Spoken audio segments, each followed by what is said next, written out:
Melvin Gordon has agreed to report to the Chargers Thursday, which is tomorrow, apparently deciding that he can increase his value at a more advantageous position by playing than by sitting on the sidelines.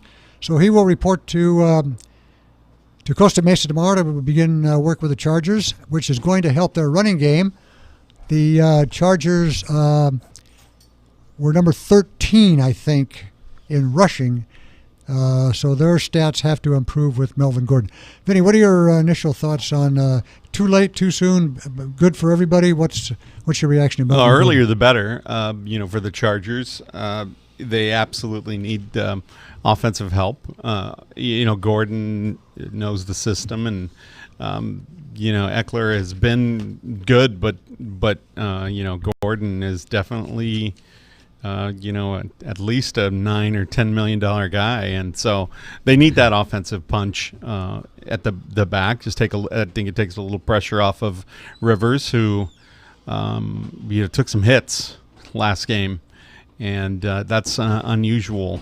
So, timing is probably right on, I think.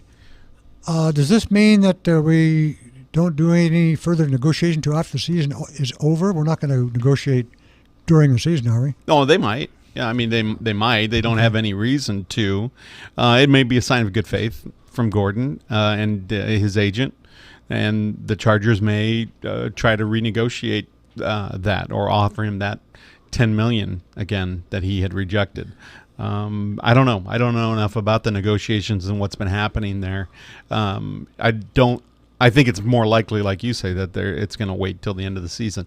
But I wouldn't rule out a mid-season, renegotiation or extension. You wouldn't want it to be a distraction, I wouldn't think.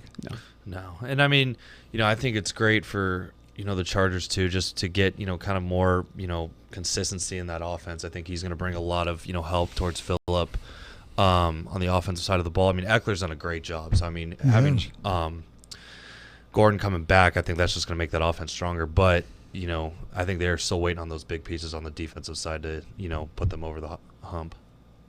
They need help on the line. They really miss Russell Okung.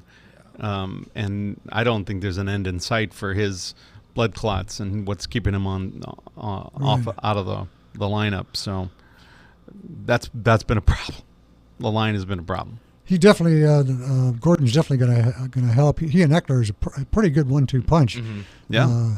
When you talk about the running game, that should be a definite benefit. I don't think that he wouldn't have alienated anybody. Do you think? I mean, coming back, there's going to be any chemistry problems? You think in the locker room or any? No, I mean we've talked about this before, where this is really the only bargaining chip that NFL players have, without guaranteed money and the ability of NFL owners to cut them at will, and it's just I think it's just one of the costs of doing business. Especially because he's been so hush-hush in the social media aspect of it too. I don't see it being a distraction at all. It was just kind of one of those where it's got to be the GM and his agent sitting and talking and trying to figure everything out. Right. Yeah, that's a good point. He has been keeping it low key, trying to get his money, but not bad mouthing or doing anything lame or no nonsense coming out of him. We might as well continue with the Chargers while we're on them. They again blow a halftime lead, dropped to 1-2, losing to Texas 27-20. They were outscored 20-3 in the second half after leading 17-7. But like I said, too, last year, same thing, 1-2. They win 11 of the last 13. This seems like with Gordon's return, that might have all the stars aligned to do something similar this season. Hopefully. And you got Miami too, so I mean, that's always that helps. That's a nice, gimme win right there. That's so. a get well. That's a get well. Everything's aligned right there. That's a shot in the arm, isn't it? Yeah. Exactly. All right, let's get to the